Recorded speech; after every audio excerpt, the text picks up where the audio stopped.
মানুষ কাউকে ভালোবাসে, কাউকে ঘৃণা করে, কাউকে সম্মান করে, আবার কাউকে তিরস্কারও করে। মানুষ সবকিছু হতে পারে, সুস্থও হতে পারে, রোগীও হতে পারে, ধনীও হতে পারে, নির্ধনও হতে পারে, বন্ধুও হতে পারে, আবার শত্রুও হতে পারে।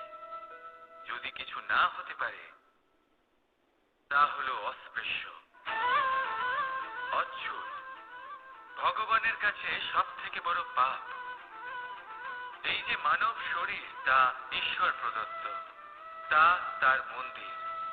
প্রত্যেক শরীরে ব্রহ্মদেব বাস করেন, তাই শরীরের অপমান করা, সেটা ছোঁয়া থেকে দূরে থাকা, এটা কখনো করবেন না। এই জীবনে ছুত অছুত কখনো বিচার করবেন না। পরমেশ্বর যা দিয়েছেন তার সম্মান করতে শিখুন। আর আসুন আমার সাথে ভালোবেসে বলুন, রাধা রাধা। হাতের কত রকম রূপ হয়। কিছু স্নেহের সাথে আপনাকে স্পর্শ করে, তো কিছু প্রহার হিসেবে বর্ষিত হয়।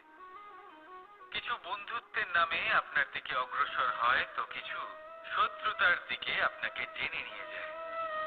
কিন্তু কখনো ভেবে দেখেছেন যে কোন হাত বেশি মূল্যবান? যখন আপনি সফল, যখন আপনি ভালো কাজ করেন, তখন কিছু হাত আপনার জন্য করতালি দেয়।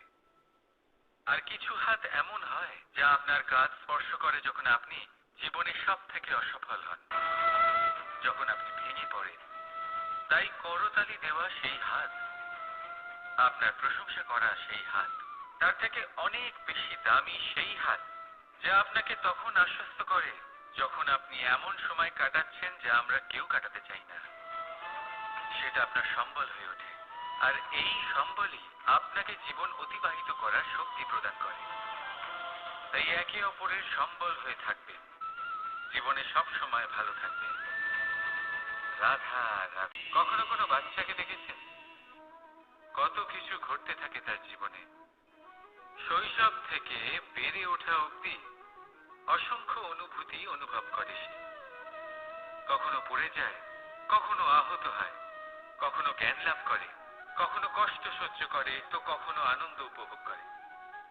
কিন্তু মনে রাখে সে শুধুমাত্র আনন্দের মুহূর্তগুলি। এবার শুধু একবার আপনার জীবনের প্রারম্ভের দিকে তাকিয়ে দেখুন, আপনার শৈশবে তাকিয়ে দেখুন।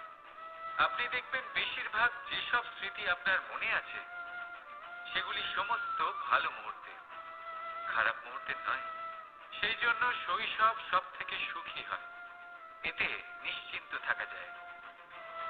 সেই জন্য আজ আপনি যতই বড় হয়ে উঠুন না কেন, খারাপ স্মৃতি, খারাপ ঘটনা সব ভুলে যাওয়ার চেষ্টা করুন। একবার খারাপ ঘটনা ভুলে যাওয়ার অনুভূতি আপনার হয়ে গেলে তখন মনে রাখবেন, যতই কঠিন পরিস্থিতির মুখোমুখি আপনাকে হতে হোক, তার মোকাবিলা করতে আপনি সক্ষম।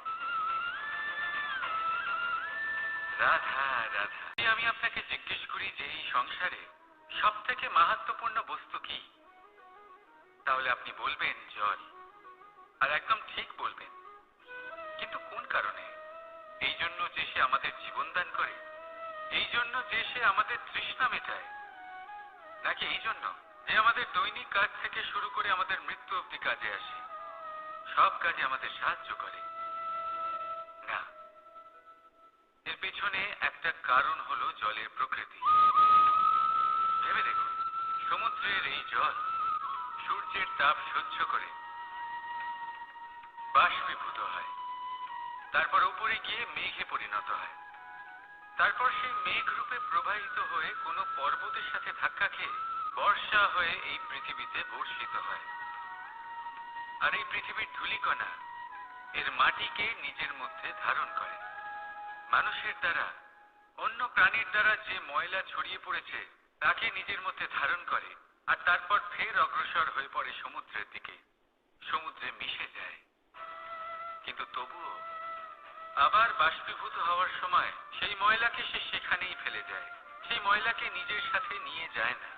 ব্যাস, এটাই জলের প্রকৃতি, যা তাকে মহান করে তোলে।